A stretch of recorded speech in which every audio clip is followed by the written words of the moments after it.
Hi hello learn with Ayishu എന്ന YouTube ചാനലിൻ്റെ പുതിയൊരു വീഡിയോയിലേക്ക് ഏവർക്കും സ്വാഗതം. നമ്മുടെ ഇന്നത്തെ ടോപ്പിക്ക് എന്താണെന്ന് നോക്കാം. നിങ്ങൾക്ക് ഇഷ്ടപ്പെട്ട പെൺകുട്ടീനെ എങ്ങനെയാണ് നിങ്ങളിലേക്ക് വശീകരിച്ച് കൊണ്ടുവരിക എന്നുള്ളത് പല പുരുഷന്മാർക്കും അറിയില്ലാത്തൊരു കാര്യമാണ്. ഒരു പെൺകുട്ടീനെ വളരെ പെട്ടെന്ന് വശീകരിക്കാൻ വേണ്ടി ചെയ്യാൻ പറ്റുന്ന ചില വഴികളെക്കുറിച്ചിട്ടാണ് ഇന്നത്തെ വീഡിയോയിൽ നമ്മൾ നോക്കാൻ വേണ്ടി പോകുന്നത്. ഈ വശീകരണ തന്ത്രങ്ങൾ എല്ലാ പുരുഷന്മാരിലും അടങ്ങിയിട്ടുള്ളതാണ്. പക്ഷേ പലർക്കും അത് ശരിയായിട്ട് എങ്ങനെ ഉപയോഗിക്കണം എന്നറിയത്തില്ല. നോക്കാം എങ്ങനെയാണ് എന്നുള്ളത്. ഫസ്റ്റ് പോയിന്റ്, നിങ്ങൾ ഇഷ്ടപ്പെട്ട പെൺകുട്ടീനെ നിങ്ങളിലേക്ക് വശീകരിക്കാൻ വേണ്ടി നിങ്ങൾ പുരുഷന്മാർ ആദ്യം തന്നെ ചെയ്യേണ്ട ഒരു കാര്യമെന്ന് പറയുന്നത് അവോയ്ഡ് ഹെർ, അതായത് അവളെ കണ്ടില്ല എന്ന് നടിക്കുക. നിങ്ങൾ ഒരു പെൺകുട്ടിയുടെ പുറകെ എപ്പോഴും നടക്കുന്നു, ആ ഒരു പെൺകുട്ടി നിങ്ങളെ അവോയ്ഡ് ചെയ്യുന്നു. സോ നിങ്ങൾ ജസ്റ്റ് ലീവ് ഹെർ, അതായത് അവളെ കുറേ ദിവസത്തേക്ക് നിങ്ങൾ മൈൻഡ് ചെയ്യാതിരിക്കുക. പെൺകുട്ടികളുടെ ഒക്കെ തന്നെ ഒരു സൈക്കോളജിയാണ്, അതായത് ഫീമെയിൽ സൈക്കോളജി അനുസരിച്ച് നിങ്ങൾ ഒരു പെൺകുട്ടിയുടെ പുറകെ നടക്കുമ്പോൾ തീർച്ചയായിട്ടും ആ ഒരു പെൺകുട്ടി ദേഷ്യം കാണിക്കും. എന്നാൽ ഉള്ളിൽ അവളത് എൻജോയ് ചെയ്യുകയാണ് ചെയ്യുന്നത്. ഒരഭിമാനം പോലെയാണ്. ആ ഒരു വ്യക്തി എൻ്റെ പുറകെ നടക്കുന്നുണ്ട്, എൻ്റെ സൗന്ദര്യം കണ്ടിട്ട് അല്ലെങ്കിൽ എൻ്റെ ഭംഗി കണ്ടിട്ടാണല്ലോ ആ ഒരു വ്യക്തി എൻ്റെ പിറകെ നടക്കുന്നത് എന്നാണ് ആ ഒരു പെൺകുട്ടിയുടെ ഉള്ളിൽ ഉള്ളത്. പക്ഷേ അവളത് പുറത്ത് കാണിക്കത്തില്ല. ഇഷ്ടമല്ല അല്ലെങ്കിൽ നിങ്ങളോട് വെറുപ്പുള്ളതുപോലെ ആയിരിക്കും കാണിക്കുക.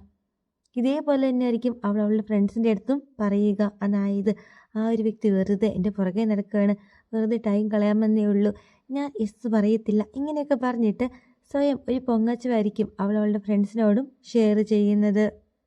എന്നാൽ നിങ്ങൾ ഒരു ദിവസം ഈ ഒരു പെൺകുട്ടിനെ കണ്ടില്ല എന്ന് നടിച്ച് അവളുടെ മുൻപിലൂടെ പോകുക. ഇതിങ്ങനെ റിപ്പീറ്റ് ചെയ്തുകൊണ്ടേ ഇരിക്കുക. അതായത് നിങ്ങൾക്ക് ഇഷ്ടപ്പെട്ട പെൺകുട്ടീനെ നിങ്ങളിങ്ങനെ പുറകെ നടന്ന് ശല്യം ചെയ്യുന്നു എന്നായിരിക്കും ആ ഒരു പെൺകുട്ടി പറയുക. അതായത് നിങ്ങൾ അവളെ ശല്യം ചെയ്യുകയാണ്. അതുകൊണ്ട് തന്നെ കുറച്ച് ദിവസത്തേക്ക് നിങ്ങൾ അവളെ മൈൻഡ് പോലും ചെയ്യരുത്. ഇങ്ങനെ കുറേ ദിവസമായി കഴിയുമ്പോഴത്തേക്കും ആ ഒരു പെൺകുട്ടിയുടെ ഉള്ളിൽ തോന്നും, ഇനി എന്നെ കാണാൻ കൊള്ളില്ലാഞ്ഞിട്ടാണോ, അല്ലെങ്കിൽ എനിക്കെന്തെങ്കിലും കുറവൊക്കെ ഉണ്ടായിട്ടാണോ ഈ ഒരു വ്യക്തി ഇപ്പം എന്നെ മൈൻഡ് ചെയ്യാത്തത്, ഇങ്ങനൊരു തോട്ട് അവളുടെ ഉള്ളിൽ ഉണ്ടാകും. പിന്നെ അവളായിരിക്കും നിങ്ങളുടെ പിറകെ നടന്ന് നിങ്ങളെ നോക്കുന്നത്. നിങ്ങളിങ്ങനെ സ്ഥിരമായിട്ട് ഒരു പെൺകുട്ടിയുടെ പുറകെ നടക്കുന്നു, അവളെ ഇങ്ങനെ നോക്കുന്നു, ഇതൊക്കെ അവൾ എൻജോയ് ചെയ്യും. പക്ഷേ ഒരു ദിവസം നിങ്ങളിങ്ങനെ ചെയ്യാതിരിക്കുക, അല്ലെങ്കിൽ ഒരു ദിവസം നിങ്ങളെ കാണാതിരിക്കുമ്പോൾ ഈ ഒരു പെൺകുട്ടി തന്നെ അന്വേഷിക്കും, എന്നാലും ആ ഒരു വ്യക്തി ഇതെവിടെ പോയി, എന്നും ഈ ഒരു സമയം ഇവിടെ നിൽക്കുന്നതാണല്ലോ എന്ന് ഫ്രണ്ട്സിനോടെങ്കിലും അവൾ പറയും. അവളുടെ ഉള്ളിൽ വേറെ ഒന്നും അല്ല, ഇത്രയും ദിവസം പുറകെ നടക്കുകയായിരുന്നല്ലോ, ഇനിയിപ്പോൾ വേറെ വല്ലവരും ഇഷ്ടപ്പെട്ടു പോയോ, എൻ്റെ പുറകിൽ നിന്ന് പോയോ, ഇതായിരിക്കും ആ ഒരു പെൺകുട്ടിയുടെ ഉള്ളിൽ ഉണ്ടാവത്തുള്ളൂ. പിന്നെ ഈ ഒരു പെൺകുട്ടിയായിട്ട് നിങ്ങളെ നോക്കി നടക്കാൻ വേണ്ടിയിട്ട് തുടങ്ങും.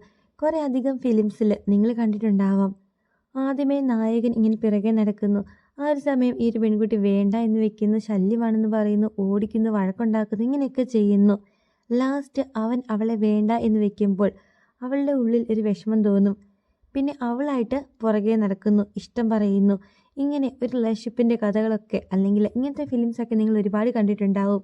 ഇതൊക്കെ റിയൽ ലൈഫിൽ നടക്കുന്ന കാര്യവുമാണ്. ഇതാണ് ഫസ്റ്റ് പോയിന്റ്. ഇനി സെക്കൻഡ് പോയിന്റ് എന്ന് പറയുന്നത്, ഇഷ്ടപ്പെട്ട പെൺകുട്ടീനെ വശീകരിക്കാൻ വേണ്ടി നിങ്ങൾ ചെയ്യേണ്ട കാര്യമെന്ന് പറയുന്നത് അവളുമായിട്ട് ഒരു ഇമോഷണൽ അറ്റാച്ച്മെൻറ്റ് ഉണ്ടാക്കിയെടുക്കുകയാണ് ചെയ്യേണ്ടത്. ഒരു പെൺകുട്ടി നിങ്ങളുടെ ഫ്രണ്ടാണ്, പക്ഷേ നിങ്ങൾക്ക് അവളെ ഭയങ്കര ഇഷ്ടവുമാണ്. സോ അവളായിട്ട് ഒരു ഇമോഷണൽ അറ്റാച്ച്മെൻറ്റ് ആദ്യം തന്നെ നിങ്ങൾ ഉണ്ടാക്കിയെടുക്കുക.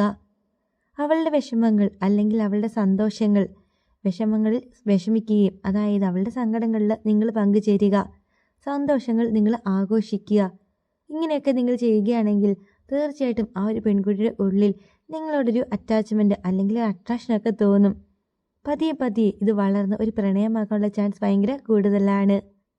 ഇതിലൂടെ നിങ്ങൾക്ക് ഇഷ്ടപ്പെട്ട പെൺകുട്ടീനെ നിങ്ങളിലേക്ക് ഈസി ആയിട്ട് വശീകരിക്കാൻ പറ്റുന്നതാണ്. ഇതാണ് സെക്കൻഡ് പോയിന്റ്. ഇനി തേർഡ് പോയിന്റ് എന്ന് പറയുന്നത്, ഇത് കുറച്ച് കൗതുകമായിട്ടുള്ളൊരു കാര്യമാണ്, വേറെ ഒന്നുമല്ല. വുമൺ ടെസ്റ്റസ് ആണ്. അതായത് സ്ത്രീകൾ പുരുഷനെ പരീക്ഷിക്കാറുണ്ട്. നിങ്ങൾ അതിൽ ഒരിക്കലും ഫെയിലാകാതിരിക്കുക. ഒരു സ്ത്രീ നിങ്ങളെ പരീക്ഷിക്കുന്നത് അവൾക്ക് ഫ്യൂച്ചറിൽ നിങ്ങളും അവളുടെ കൂടെ ഉണ്ടാവണം എന്നുള്ളൊരു ചിന്ത ഉള്ളതുകൊണ്ട് മാത്രമാണ്. ഇഷ്ടപ്പെട്ട പുരുഷൻ്റെ അടുത്ത് മാത്രമാണ് സ്ത്രീകൾ പൊതുവെ ഇങ്ങനത്തെ പരീക്ഷണങ്ങളൊക്കെ ആയിട്ട് ചെല്ലാറുള്ളൂ. പക്ഷേ പല പുരുഷന്മാരും ഇതിൽ ഫെയിലാകുകയാണ് ചെയ്യുന്നത്. നിങ്ങളുടെ കൂടെയുള്ളൊരു പെൺകുട്ടി നിങ്ങളെ ദേഷ്യം പിടിപ്പിക്കാൻ വേണ്ടി വായി തോന്നിയ കാര്യങ്ങളൊക്കെ വിളിച്ചു പറയുന്നു. ഈ പറയുന്ന പകുതി കാര്യവും കള്ളമായിരിക്കും. അവളിങ്ങനെ ആലോചിച്ച് കൂട്ടി ഓരോന്ന് പറയുകയാണെന്നും പറഞ്ഞ് നിങ്ങൾ വഴക്കുണ്ടാക്കും തിരിച്ചും. അല്ലെങ്കിൽ നിങ്ങൾ എന്തെങ്കിലും പറഞ്ഞിട്ടുള്ള ഒരു വിഷമം, അതായത് നിങ്ങൾ തമ്മിൽ ഇഷ്ടപ്പെട്ട അല്ലെങ്കിൽ നിങ്ങൾ തമ്മിൽ സംസാരിക്കുമ്പോൾ നിങ്ങൾ അറിയാതെ പറഞ്ഞു പോയിട്ടുള്ള എന്തെങ്കിലും ഒരു ഇമോഷണായിട്ടുള്ളൊരു കാര്യം, ആ ഒരു കാര്യം എടുത്തിട്ടിട്ട് ഈ ഒരു പെൺകുട്ടി നിങ്ങളെ കളിയാക്കും. ഇത് വേറെ ഒന്നിനുമല്ല, നിങ്ങളുടെ ദേഷ്യത്തിൻ്റെ ലെവൽ എവിടം വരെ പോകും എന്നൊക്കെ അറിയാൻ വേണ്ടിയിട്ടാണ്. സ്ത്രീകൾ ഒരിക്കലും ഒരു ടോക്സിക് ആയിട്ടുള്ള ഒരു വ്യക്തിനെ വിവാഹം കഴിക്കാനോ ആ ഒരു വ്യക്തിയുടെ കൂടെ താമസിക്കാനോ ഇഷ്ടം കാണിക്കില്ല. നിങ്ങൾ ദേഷ്യം വന്നു കഴിയുമ്പോൾ, അതായത് നിങ്ങളുടെ ദേഷ്യത്തിൻ്റെ ലിമിറ്റ് എവിടം വരെ പോകും ഇതൊക്കെ അറിയാൻ വേണ്ടിയിട്ടാണ് ഇങ്ങനെ ഓരോരോ കാരണങ്ങളൊക്കെ പറഞ്ഞിട്ട് വെറുതെ നിങ്ങളോട് വഴക്കുണ്ടാക്കുന്നത്. പക്ഷേ ഇങ്ങനെ ഏതെങ്കിലും ഒരു പെൺകുട്ടി ഇല്ലാത്ത കാര്യങ്ങളൊക്കെ പറഞ്ഞ് വഴക്കുണ്ടാക്കുമ്പോൾ പല പുരുഷന്മാരും അത് ഏറ്റുപിടിക്കുന്നു, പിന്നെ ഭയങ്കര പ്രശ്നങ്ങളാക്കുകയാണ് ചെയ്യുന്നത്. ശരിക്കും പറഞ്ഞാൽ സ്ത്രീകൾ നിങ്ങളെ പരീക്ഷിക്കുന്നതാണ്, നിങ്ങളുടെ ദേഷ്യം അല്ലെങ്കിൽ നിങ്ങളുടെ ആക്ച്വൽ ക്യാരക്ടർ എന്താണ് ഇതൊക്കെ അറിയാൻ വേണ്ടിയിട്ട്. ഈ ഒരു ടെസ്റ്റിൽ എല്ലാവരും ഫെയിലാകുകയാണ് ചെയ്യുന്നത്. അതുകൊണ്ട് തന്നെ ഈ ഒരു കാര്യം എല്ലാവരും പ്രത്യേകം ഒന്ന് ഓർത്തു വയ്ക്കുക. ഇതാണ് 3rd പോയിന്റ്. ഇനി 4th പോയിന്റ് എന്ന് പറയുന്നത് ഡീപ്പ് വോയിസ് ആണ്. ഏത് സ്ത്രീക്കും ഒരു പുരുഷനോട് ഇഷ്ടം തോന്നുക, അതിൻ്റെ മെയിൻ ആയിട്ടുള്ള ഒരു ഫാക്ടർ എന്ന് പറയുന്നത് നിങ്ങളുടെ വോയിസ് തന്നെയാണ്. സ്ത്രീകൾക്ക് പൊതുവെ നല്ല ഡീപ്പായിട്ടുള്ള വോയിസ് ഉള്ള പുരുഷന്മാരോട് ഒരു ആകർഷണം കൂടുതലായിരിക്കും. നിങ്ങളുടെ വോയിസിലൂടെ തന്നെ അവൾക്ക് മനസ്സിലാകും നിങ്ങളുടെ ആത്മവിശ്വാസം എത്രമാത്രമാണ്, നിങ്ങളുള്ള ആകർഷണം എത്രമാത്രമാണ്. അതേപോലെ തന്നെ ആധിപത്യം, ദൃഢനിശ്ചയം, ഇതൊക്കെ തന്നെ നിങ്ങളുടെ വോയിസിൽ നിന്നും ഏതൊരു പെൺകുട്ടിക്കും മനസ്സിലാക്കിയെടുക്കാൻ പറ്റുന്നതേ ഉള്ളൂ. ഒരു പുരുഷൻ്റെ വോയിസ് കേൾക്കുമ്പോൾ നാച്ചുറലി സ്ത്രീകൾ അവരുമായിട്ട് അല്ലെങ്കിൽ സ്ത്രീകൾക്ക് അവരോടൊരു അട്രാക്ഷൻ തോന്നുന്നത് സ്വാഭാവികം മാത്രമാണ്. എല്ലാ സ്ത്രീകൾക്കും പുരുഷൻ്റെ വോയിസിനോട് എപ്പോഴും ഒരു അറ്റാച്ച്മെൻറ്റ് അല്ലെങ്കിൽ ഒരു ആകർഷണം കൂടുതലായിരിക്കും. പിന്നെ ഈ ഒരു വോയിസ് കൊണ്ട് മാത്രമല്ല, ഐ കോണ്ടാക്റ്റ്, അതായത് നിങ്ങൾ സംസാരിക്കുമ്പോൾ ഡീപ്പായിട്ടുള്ളൊരു ഐ കോണ്ടാക്റ്റ് എപ്പോഴും മെയിൻറ്റെയിൻ ചെയ്യുക. അതേപോലെ തന്നെ നിങ്ങളുടെ ക്യാരക്ടർ അല്ലെങ്കിൽ നിങ്ങളുടെ ബിഹേവിയർ ഇതൊക്കെ എപ്പോഴും നല്ല രീതിയിൽ മുൻപോട്ട് കൊണ്ടുപോകുക. ഇതിലൂടെയൊക്കെ തന്നെയാണ് ഏതൊരു സ്ത്രീക്കും ഒരു പുരുഷനോട് പെട്ടെന്ന് തന്നെ ആകർഷണം തോന്നുക.